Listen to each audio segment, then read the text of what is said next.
capítulo de número 10. Deus seja louvado pela vida do varão que estava cantando aqui. Que Deus continue abençoando com esta graça, com esta unção, atraindo a presença de Deus para nós. Amém, varão? Deus seja louvado pela sua vida, sua família e ministério. Graças a Deus. 1 Samuel, capítulo de número 10. Glória a Deus. A vida, ela nos apresenta opções de escolhas. E as nossas escolhas definirão o nosso futuro. Diga, seu irmão, quando tiver opção, diga, veja bem o que vai escolher. Diga, o seu futuro depende das suas escolhas. Graças a Deus. Tomou Samuel um vaso de azeite e derramou sobre a cabeça.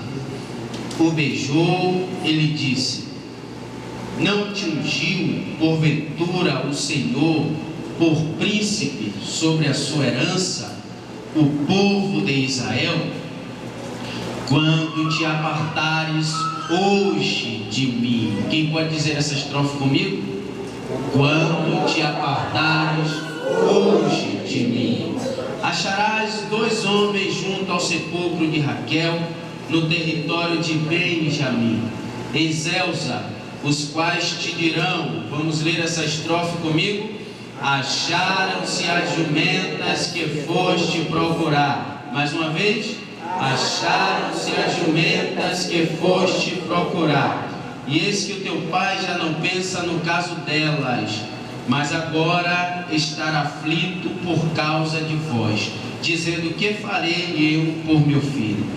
Quando dali passares adiante e chegares ao carvalho de Tabor, ali te encontrarão 3 homens que vão subindo a Deus a Betel, um levando 3 cabritos, outros 3 bolos de pão e o outro um odre de vinho. Vamos ler essa estrofe do versículo 4.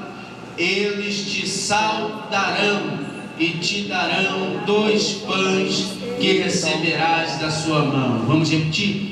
Eles te saudarão, te darão 2 pães que receberás da sua mão. Então seguirás a Gibeá e Lomim, onde está a guarnição dos filisteus. E há de ser que entrando na cidade encontrarás um grupo de profetas que descem do alto, precedidos de saltérios, tambores, flautas e harpas. Eles estarão profetizando. O Espírito do Senhor se apossará de ti e tu profetizarás com eles. Vamos lá? E tu profetizarás com eles. Quando estes sinais te sucederem, faze o que a ocasião te pedir, porque Deus é contigo. Graças a Deus. Pode sentar. Glória a Deus. Aleluia. Irmãos, prometo ser breve, objetivo e o mais claro possível, para que a mensagem de Deus chegue com entendimento a todos os irmãos que aqui estão. Os que me escutam bem, digam graças a Deus. Louvado seja o nome do Senhor Jesus Cristo. Temos até que hora aí? Você está falando de uma vigília até 5 da manhã? Brincadeira, viu, irmãos? A missionária Tiana disse que eu prego 2 horas, mas isso é coisa dela. Nós não temos Bíblia para isso tudo. Irmãos, o texto que nós usamos por base nesta noite é um texto que vai apresentar como figuras principais 2 personagens. O primeiro personagem principal desse texto é o profeta Samuel.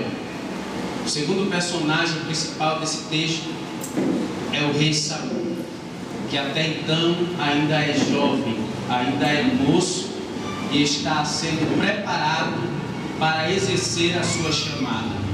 Quando nós vamos falar de Saul, a responsabilidade aumenta, porque é como se jogasse um balde de água fria na expectativa da igreja. Porque todos nós estamos acostumados a falar e a ouvir falar das características negativas de Saul. Quando nós vamos ouvir alguém pregar de Saul, nós estamos acostumados a ouvir falar do Saul que perseguiu a Davi. Nós estamos acostumados a falar do Saul que consultou a feiticeira. Nós estamos acostumados a falar do Saul que deu a sua armadura para Davi e Davi não aceitou a sua armadura. Então nós ouvimos falar de tantas coisas negativas de Saul que nós fomos levados a acreditar que não foi Deus que escolheu Saul, que não foi Deus que chamou Saul. Então geralmente quando o pregador ele vai pregar sobre Saul, a expectativa que a igreja tem é que vamos falar de alguém que está afastado, de alguém que está sem unção, de alguém que está sem Deus, de alguém que está longe de Deus. E essa não é uma verdade total sobre a vida de Saul. Quando nós lemos a história de Saul, nós descobrimos que assim como Davi foi chamado por Deus, Saul também foi chamado por Deus. Assim como Davi foi escolhido por Deus, Saul também foi chamado por Deus. As coisas ruins que acontecem na vida de Saul não é porque Deus o reprovou e Deus não escolheu ele. Se eu subordinasse a mensagem desta noite ao tema Davi escolhido de Deus e Saul escolhido dos homens, a maioria dos que aqui estão glorificariam a Deus e concordaria comigo. Mas nessa noite eu estou para falar de um Saul que Deus havia escolhido. Eu estou para falar de um Saul que Deus havia chamado. O que vai acontecer de desastre na vida de Saul e durante o seu reinado são consequências dos seus próprios atos. Eu disse para você no início aqui, que eu assumi a tribuna, que as nossas escolhas elas definem o nosso futuro. É exatamente o que vai acontecer com Saul. Quando Deus dar a oportunidade a ele de obter sucesso no seu reinado, ele vai escolher o caminho do seu conceito e ele vai administrar o reino segundo as suas ideias, segundo aquilo que ele pensa, segundo aquilo que ele acredita e não segundo aquilo que o Deus que chamou ele pensava. Então, as coisas ruins que acontecem são consequências da escolha de Saul. Não é porque Deus não tinha escolhido ele, é porque o homem colhe aquilo que ele planta. Eu poderia destacar 3 coisas que Saul perdeu por escolher o caminho dos seus conceitos e das suas ideias. Eu poderia destacar aqui que Saul ele perdeu credibilidade dentro da sua casa, porque a Bíblia Sagrada diz que quando o povo estava em peleja, o povo estava em guerra, ele levantou um grande voto, segundo ele pensava, e dizia: enquanto nós estivermos pelejando contra os filisteus, ninguém vai tocar em alimento, ninguém vai beber líquido, ninguém vai trazer alimento à sua boca até que os inimigos estejam debaixo dos nossos pés. A Bíblia diz que Jonatas, que estava entre os guerrilheiros de Saul, ele vai encontrar um favo de mel e com o cajado que está sobre as suas mãos, ele vai tocar no favo de mel e vai trazer sobre a sua boca. E neste exato momento os soldados vão avisar: rapaz, o seu pai ele nos orientou que nós não podemos alimentar-se antes de exterminar os nossos inimigos. E Jonatas, como filho de um rei e como alguém que representa a família de Saul, ele tinha que mostrar a credibilidade que o seu pai tem com a sua família. Então ele tinha que pedir perdão, ele tinha que se desculpar, ele tinha que se retratar do seu ato. Mas nós vamos ver um filho que não respeita mais as palavras do seu pai. E Jonatas vai dizer: será que vocês não têm visto que o meu pai ele tem turbado a terra de Israel?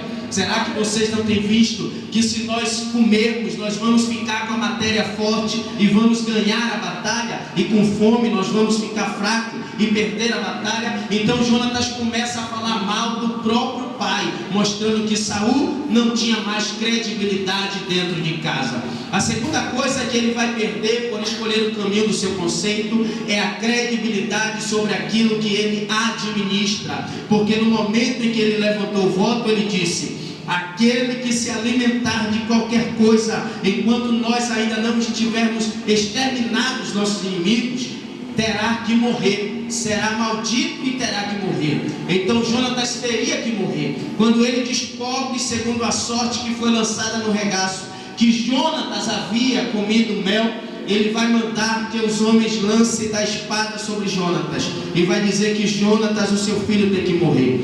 Aqueles homens que eram subordinados a Saul, que eles eram administrados pelo rei, eles não obedecem à ordem do rei e vai contrariar a palavra de Saul, e vão dizer: rei, o Senhor não vai matar Jonatas, e não vamos permitir que ninguém toque Jonatas, porque Deus ainda hoje usou Jonatas para nos dar livramento. Eles vão mostrar que não respeitam mais a Saul, então ele perde a credibilidade no seu reinado. A terceira coisa que ele perde é credibilidade no mundo espiritual. O que é isso? Quando ele desobedece a ordem do profeta de apartar o profeta para o sacrifício, o profeta Samuel vai dizer para ele: ainda hoje, se você tivesse um pouquinho de paciência e esperasse eu chegar para o sacrifício, ainda hoje Deus confirmaria o teu reino. Mas pela falta da tua paciência, hoje Deus rasga o reino de ti. O profeta estava dizendo: por causa da sua atitude, Deus não está mais com você. Ele perde a credibilidade no mundo espiritual. E o que isso significa, Rui Teixeira? Significa que se você ora e você não tem credibilidade no mundo espiritual, Deus não responde. Significa que se você precisa de um livramento e você não tem credibilidade no mundo espiritual, você não recebe o livramento. Significa que se você necessita que os anjos acampem ao seu redor e você não tem credibilidade no mundo espiritual, os anjos não irão acampar-se ao seu redor. Então ele vai perder credibilidade no mundo espiritual, ele vai perder credibilidade dentro de casa e vai perder credibilidade no reino que ele administra. Isso são consequências da escolha que ele fez, mas isso não tira a veracidade do fato de que Deus havia escolhido Saul. E para provar que Deus escolheu Saul, eu quero pregar o início da sua chamada, eu quero pregar o início da sua história. Quando Deus havia escolhido esse moço, quando Deus havia escolhido Saul, a Bíblia Sagrada diz que ele era filho de um homem nobre, que tinha e que possuía um grande poder financeiro e um grande poder aquisitivo. O nome do pai de Saul era Quis, e depois você pode recapitular a história de Saul lendo 1 Samuel capítulo de número 9 na sua casa. Você vai ver a história falar disso aqui que eu vou pregar nessa noite. Será uma mensagem rápida, mas uma mensagem que, se você tomar posse, vai mudar a sua vida. Aleluia. Vai tirar a sua vida do avesso. Eu queria que você pegasse na mão da pessoa que está mais próxima a você e dissesse para ela: uma chamada tem a capacidade de gerar mudanças. Diga: quando Deus escolhe alguém, Deus traz mudanças extraordinárias sobre a vida dela. Diga: a unção de Deus desce, a pessoa não é mais a mesma. Diga: e o cenário da vida dela muda, assim como ela muda também. Aleluia. Só quem quer receber essa chamada, quem quer receber essa unção, estende a mão para cima e glorifica. Aleluia. Você vai notar que a Bíblia diz para nós no capítulo 10 que Samuel vai derramar o óleo de unção na cabeça do moço, e ele vai liberar algumas revelações extraordinárias e fantásticas. Ele vai dizer para Saul: moço, depois desta reunião, depois deste encontro, agora que esta unção foi liberada sobre você, agora que esta unção foi ministrada sobre você, vai acontecer algumas coisas em sua vida. E eu vou revelar para você quais são essas coisas que vão acontecer. E Samuel vai apresentar algumas mudanças. Ele vai dizer: a primeira coisa é que você vai encontrar dois homens próximos ao sepulcro de Raquel, e eles vão te dizer: acharam-se as jumentas que foste procurar. A segunda coisa que vai acontecer, que ele revela, é a seguinte: você encontrará 3 homens que vão descendo a Deus a Betel, e eles te saudarão e te darão 2 pães. A terceira coisa que vai acontecer, Saul, é que você vai encontrar um grupo de profetas que estarão precedidos de instrumentos de louvores. Eles estarão tocando e o Espírito de Deus vai descer sobre eles. Eles estarão profetizando e você entrará no meio deles e profetizarás também. Quando eu vejo essa revelação do profeta e eu dou uma recapitulada no capítulo de número 9 de 1 Samuel, eu vou entender e vou descobrir que essas coisas que vão acontecer com Saul depois da unção são exatamente um paradoxo da vida de Saul antes da unção. Eu vou repetir. O capítulo de número 9 vai apresentar para nós um Saul que ainda não recebeu a unção. E o capítulo de número 10 vai dizer o que vai acontecer depois que ele recebe a unção. E você vai observar que essas coisas que vão acontecer é uma mudança que Deus vai trazendo. As coisas que aconteceram no capítulo 9, Deus vai fazer com que elas mudem no capítulo de número 10. Agora, só quem quer ouvir essa revelação, peça para mim, eu quero.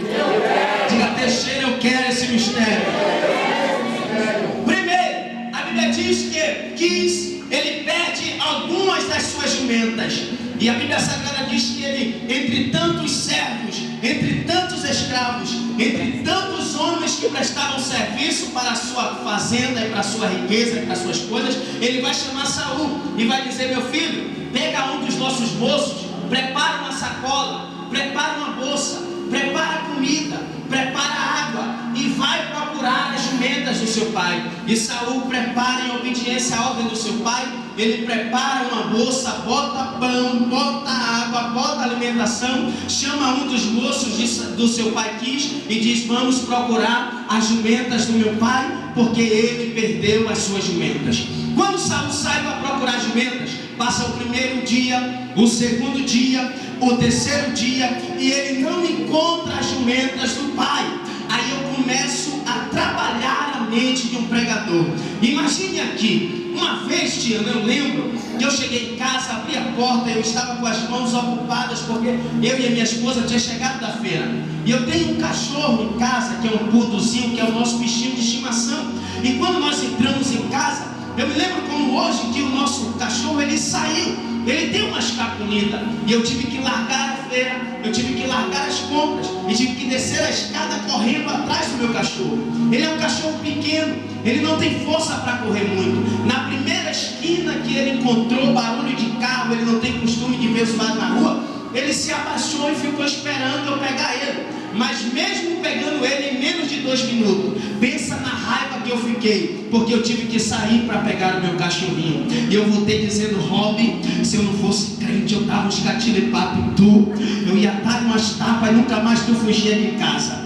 Eu peguei ele em 2 minutos. Mesmo assim, aquilo aguçou a minha raiva, aguçou uma ira dentro de mim. Imagine você, se você chama o seu filho e você diz para ele: vai comprar o pão. Aí o menino sai 6 horas da noite para comprar o pão e dá 10 horas da noite e ele ainda não volta. Quando ele chegar, no mínimo você vai perguntar, se você vai dizer, se você não tiver uma boa justificativa, o pau vai comer na casa de Noca. E também imagine se você vai sacar um dinheiro e você chega no banco para sacar o dinheiro, e quando você chega no banco para sacar o dinheiro, você vê uma fila de 350 pessoas. Mandaram dinheiro para você, pode ser 10 mil que está lá na conta para você tirar, mas só por causa da demora você vai ficar com raiva e vai dizer: vou demorar muito para tirar esse dinheiro. Imagine agora, se por causa de 2 minutos para pegar o cachorro, se por causa de 4 horas para chegar o seu pão, se por causa de uma fila de 300 pessoas para sacar um dinheiro, você fica com raiva. Imagina como estava Saul 3 dias na rua procurando a jumenta. A Bíblia diz que a comida dele acabou, a Bíblia diz que a água dele acabou, a Bíblia diz que ele estava debaixo de um sol escaldante. E deixa eu aguçar a sua mente aqui, irmãos. Saul, ele não era um menino de campo. Saul ele era filho de um cara que tinha grande poder aquisitivo. Traduzindo para os nossos dias, Saul era playboyzinho. Saul era filhinho de papai. Sabe o que isso significa? Que se fosse nos nossos dias, ele estaria na rua dizendo: por causa dessas jumentas, eu não estou em casa jogando meu Xbox. Por causa dessas jumentas, eu não estou com os meus colegas tomando banho de piscina.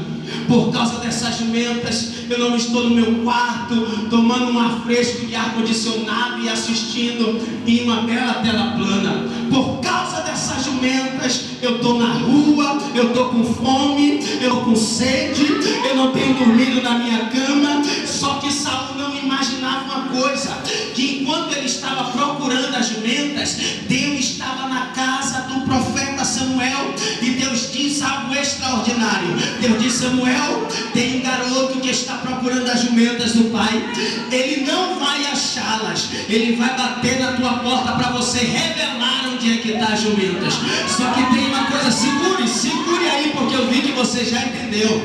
Aí Deus fala: mas quando ele chegar, entenda, ele não está vindo aqui por causa da jumenta, ele está vindo aqui porque eu escolhi ele para ser rei de Israel.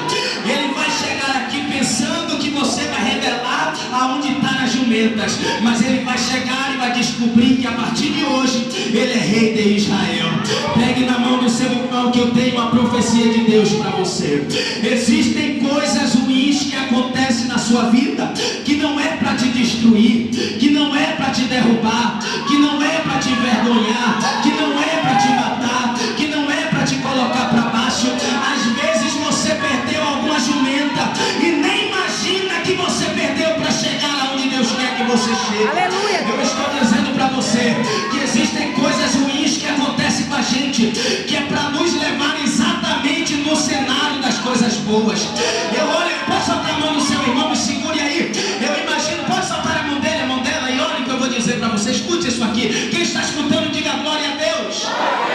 Eu imagino Deus olhando para a casa de 15, imaginando esse menino é playboyzinho demais, ele é muito folgado. Eu não sei como é que eu vou levar ele na casa do profeta para levantar ele como rei. Aí Deus tem uma ideia divina, ele diz: já sei, eu vou sacudir os portões da fazenda de Aquis.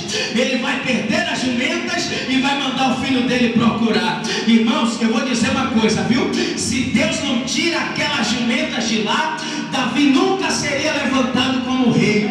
Tem gente que só chega aonde Deus quer quando Deus arranca a jumenta. Tem gente que enquanto Deus não arrancar a jumenta, não chega aonde Deus quer. Você quer ver? O camarada está com o bolso cheio de dinheiro, a conta dele está gorda. Você acha que ele vai para a igreja adorar? Vai nada. Ele vai pegar o dinheiro dele, vai botar no bolso e vai dizer: vou ali comer uma pizza, vou ali fazer um churrasco com os amigos. Mas Deus tem uma chamada com ele, Deus tem uma chamada com ela. Aí Deus diz assim: eu vou ter que arrancar essas jumentas. Aí o negócio começa a apertar. Aí não tem mais dinheiro para churrasco, aí não tem mais dinheiro para passear. Aí ele vem para a igreja dizendo: Deus, eu não tenho jumenta, Deus, eu estou apertado.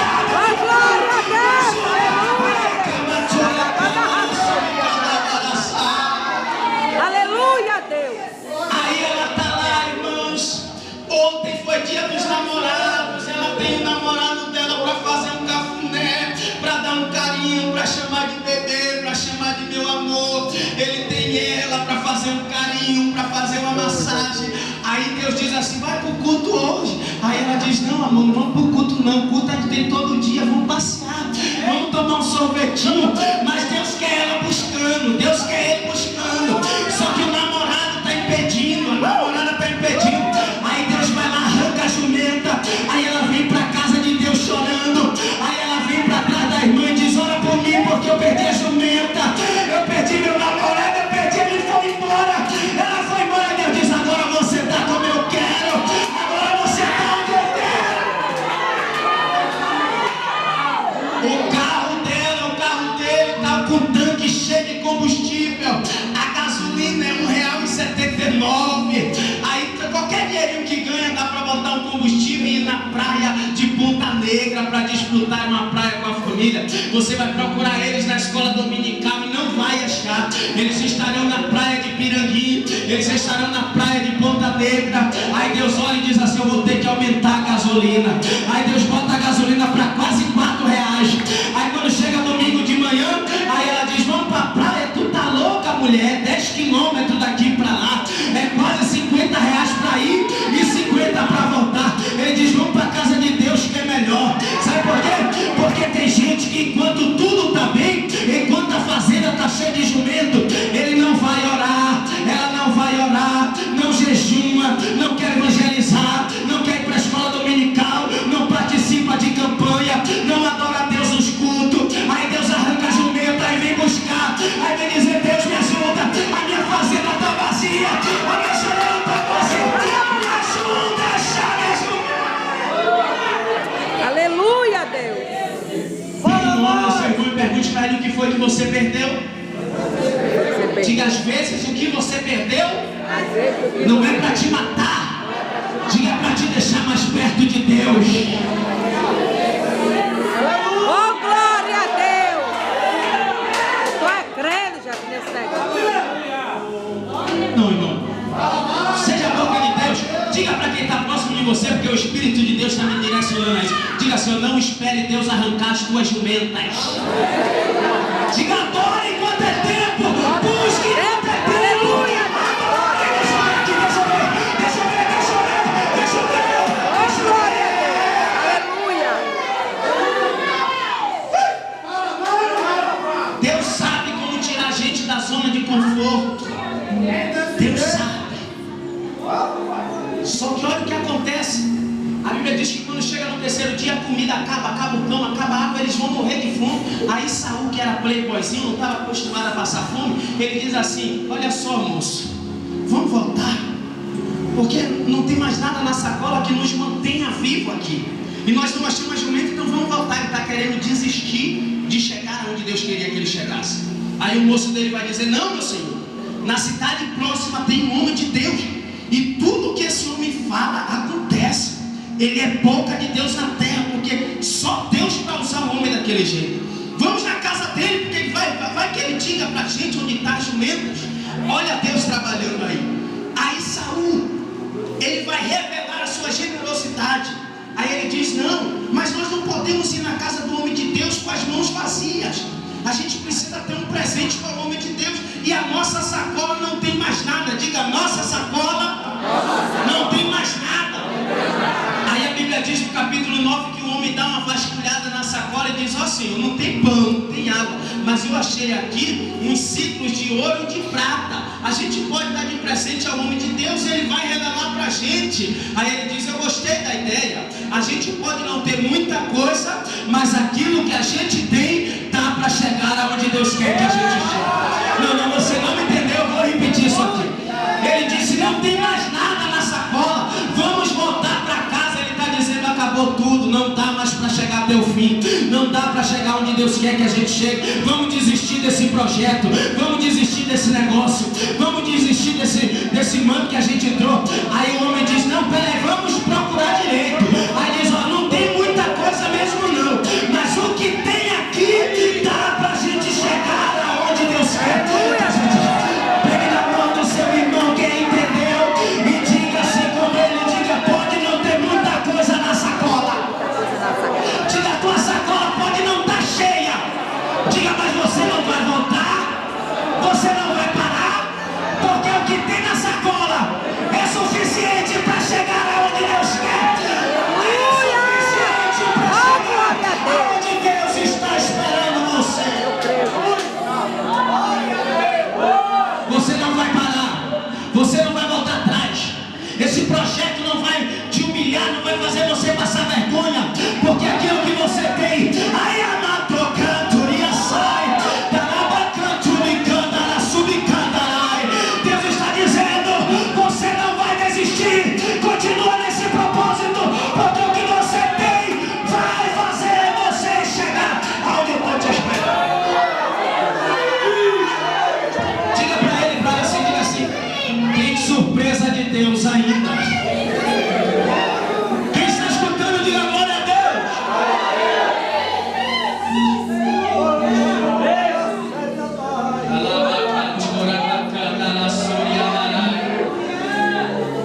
Aí ele vai para a casa do profeta, bate na porta do profeta.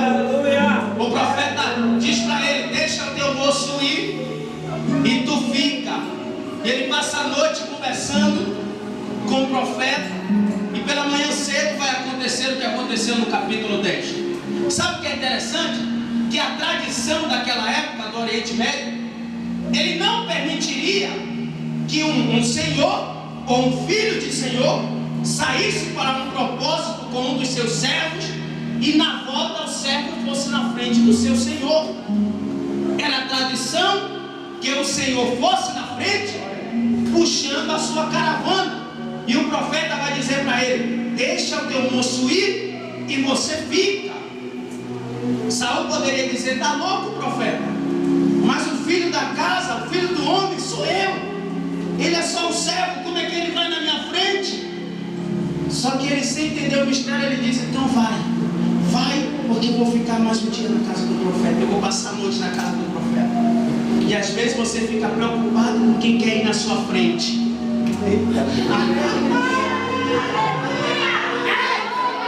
Oh, glória! E às vezes você fica: Deus, eu cheguei, tem 10 anos, Ciclano só tem 2 e já está lá na frente, eu não estou ainda. Às vezes você diz: Deus, eu tenho 20 anos orando para o negócio acontecer e não aconteceu. Joana começou a orar essa semana e já aconteceu na vida dela. Deus está dizendo: às vezes eu peço para você esperar, porque o que eu tenho com você é maior do que eu tenho com quem vai na frente. Não precisa brigar, não precisa puxar tapete, querer ir na frente de ninguém, ir mais rápido, chegar primeiro. Deus quer que você espere mais, porque Deus tem um negócio com você, e quem Deus tem um negócio, Ele pede para esperar.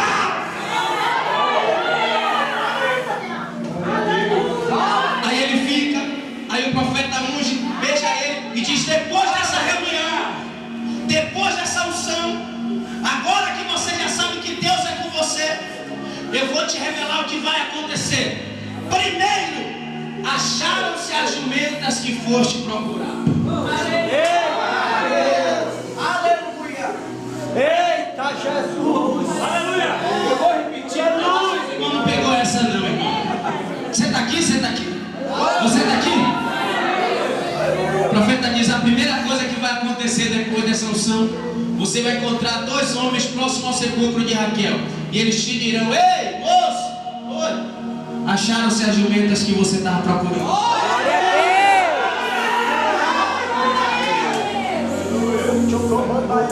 Glória a Deus. Levante a mão que eu vou explicar para você. O profeta estava dizendo: depois que a unção desce,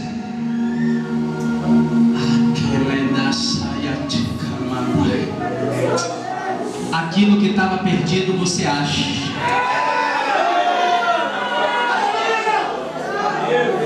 Porque depois que você chega onde Deus quer, Ele devolve aquilo que Ele tirou, tá entendendo? Depois que você chega onde Ele quer, Ele devolve. O dinheiro volta, a vida abençoada volta, o carro volta, a casa volta. Depois que você chega onde Deus quer, Ele devolve o que você perdeu.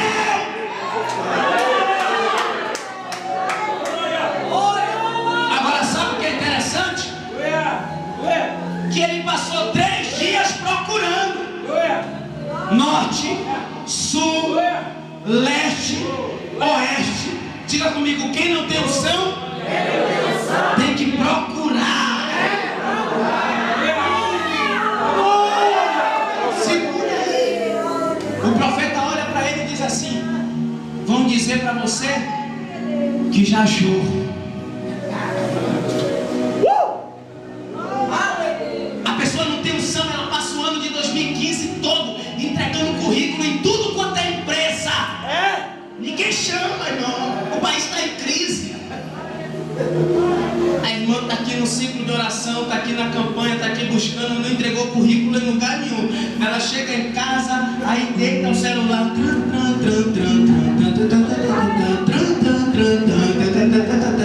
Ela atende e diz: rapaz, acharam uma porta de emprego aqui, você quer? Acharam uma porta de emprego aqui, você quer?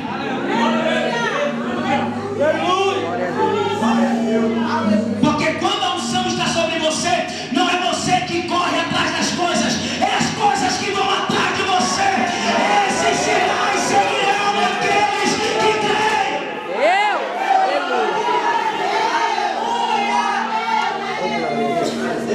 acharam-se as vendas que foste procurar. Aí ele diz, depois que isso acontecer, estou encerrando, você encontrará 3 homens que vão subindo a Deus em Betel. Diga, homens de Deus. Esses homens, eles estarão passando, eles te saúdarão e te darão 2 pães. Varão Jefferson, isso, correto? Pode ficar de pé com sua licença? Vem pra cá, de lá pra cá, como quem não me conhece, como quem está vindo normal. Ei, moço! Paz de Deus! Vamos aqui. Aleluia! Oh, glória! Eu vou repetir, vem de lá pra cá. Samuel está dizendo isso aqui, ó. Depois você vai encontrar homens que estão subindo a Deus a Betel. Eles te saudarão e te darão 2 pães.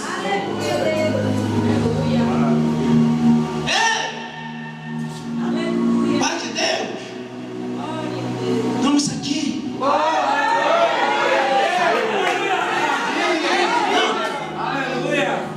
Saul queria voltar para casa por quê?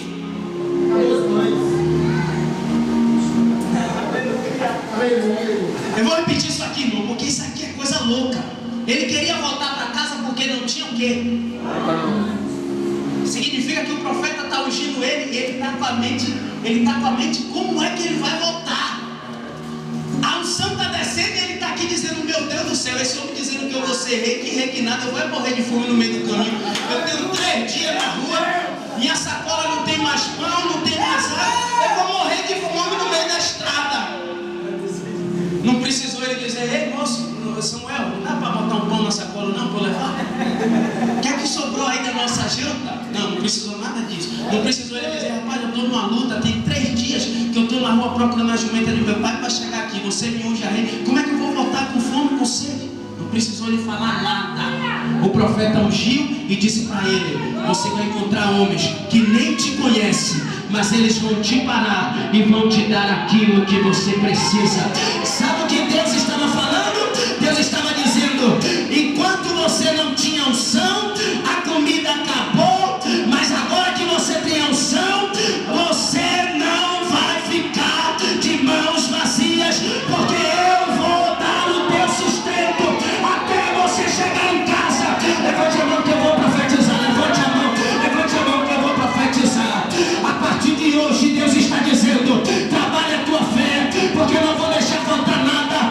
Eu usarei pessoas de onde você menos espera, para abrir a porta que você precisa, para te dar a providência que você precisa. Deus vai usar alguém, Deus vai usar alguém.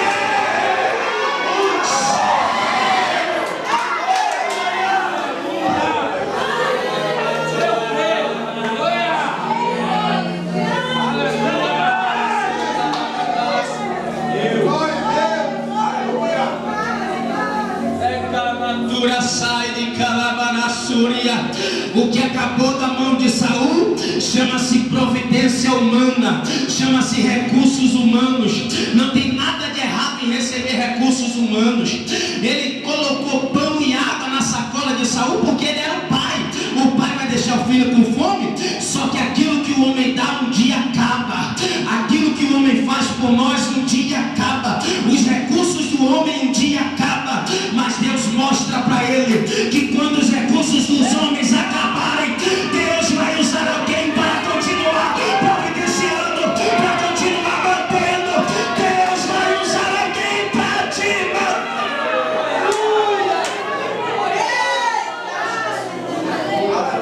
Agora é a parte que eu mais gosto para encerrar. Negócio para mim qual é? Você vai encontrar homens que estão descendo do alto, precedidos de instrumentos de músicas, cujos eles são profetas. Olha o perfil dos homens, precedidos de saltérios, harpas, tambores. Os caras eram barulhentos. Ele disse, a primeira característica que você vai ver nos homens de Deus é o barulho dos instrumentos. Era mais ou menos assim, prato, prato, prato,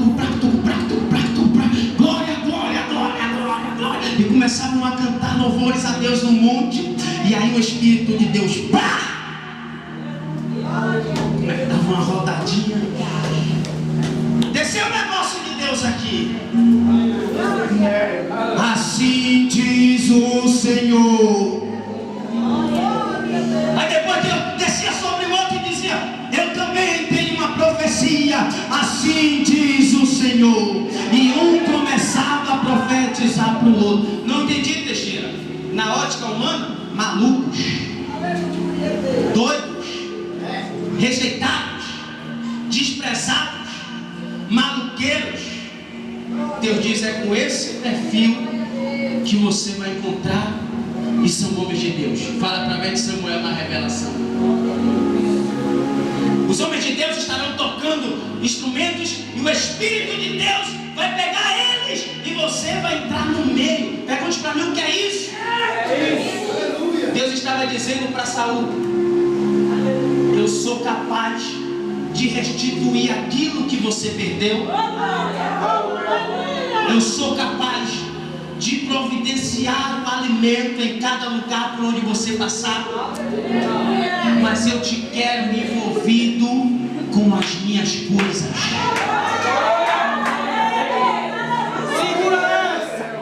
Segura essa. Querer a providência, todo mundo quer.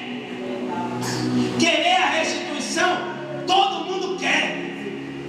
Agora, quando fala de entrar no meio dos profetas, essa parte não é comigo, não.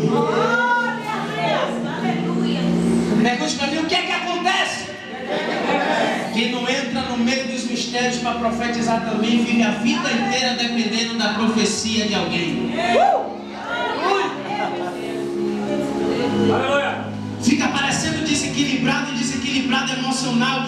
Meia-noite, 1h da manhã, ligando para o profeta fulano de tal, para poder ver se o profeta entrega uma revelação, uma profecia, nem que seja uma adivinhação, mas ela quer alguma coisa, ele quer alguma coisa. É desse jeito. Porque quer a providência, quer a restituição, mas não quer entrar no meio dos profetas. Quando Samuel diz: você encontrará os profetas e você profetizará com ele, sabe o que é que Deus está dizendo? Eu não chamei você só para dar glória quando alguém prega. Eu quero que você pregue também. Eu não chamei você só para chorar quando alguém canta. Eu quero que você cante também. Eu não chamei você para admirar quem evangeliza. Eu quero que você evangelize também. Eu não chamei você. Pega na mão do seu irmão e diga: Deus quer usar você também. Deus quer usar você. Só quem vai entrar no meio dos profetas fica sobre os seus pés.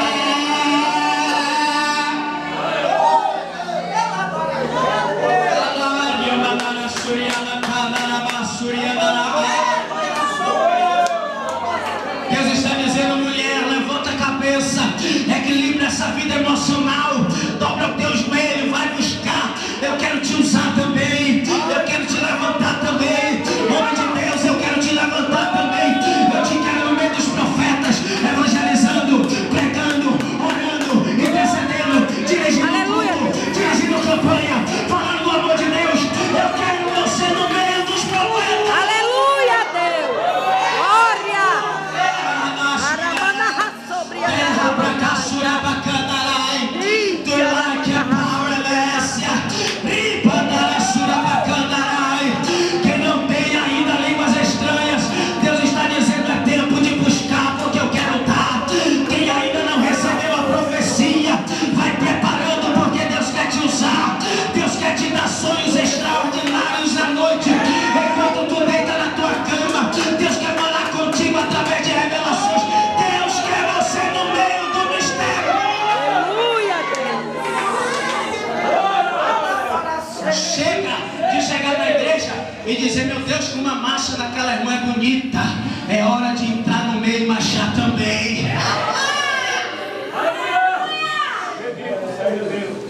É tempo de entrar no meio dos profetas. Deus te quer no meio dos mistérios dele. Pergunte para mim por quê? Um dos maiores mistérios de Deus para mim, na minha humilde opinião, é a língua estranha. Pergunte para mim como isso.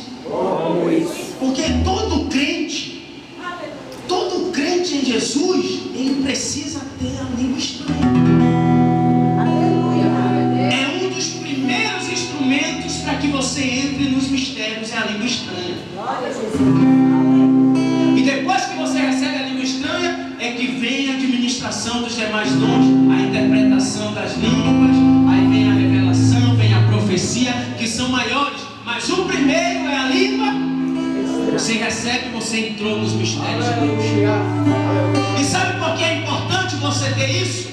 Sabe por que é importante você estar no meio dos profetas e no meio dos mistérios de Deus? Porque o diabo, ele é poliglota. O diabo, ele é poliglota. Se você precisar falar um segredo para Deus e você não tiver condições de falar só em espírito, você precisar proferir essas palavras, a tua alma tiver necessidade de pôr para fora essas palavras, se você falar em inglês, o diabo entende o que você falou para Deus. Se você falar em francês, o diabo entende o que você falou para Deus. Se você falar em alemão, o diabo entende o que você falou.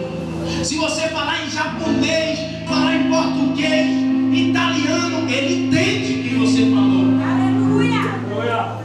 Agora, se o crente dobrar o joelho e largar um negócio de uma língua,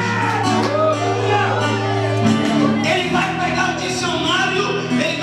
dicionário do inferno. Isso aqui é uma conjectura. E vai dizer: deixa eu ver se ela falou em português, não foi.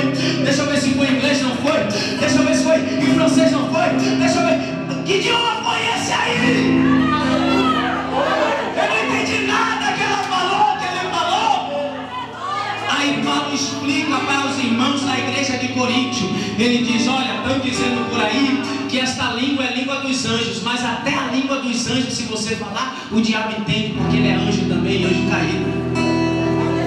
Língua dos anjos é uma coisa, língua estranha é outra. Paulo diz para a igreja de Coríntios: língua estranha é uma língua que fala em mistérios com Deus.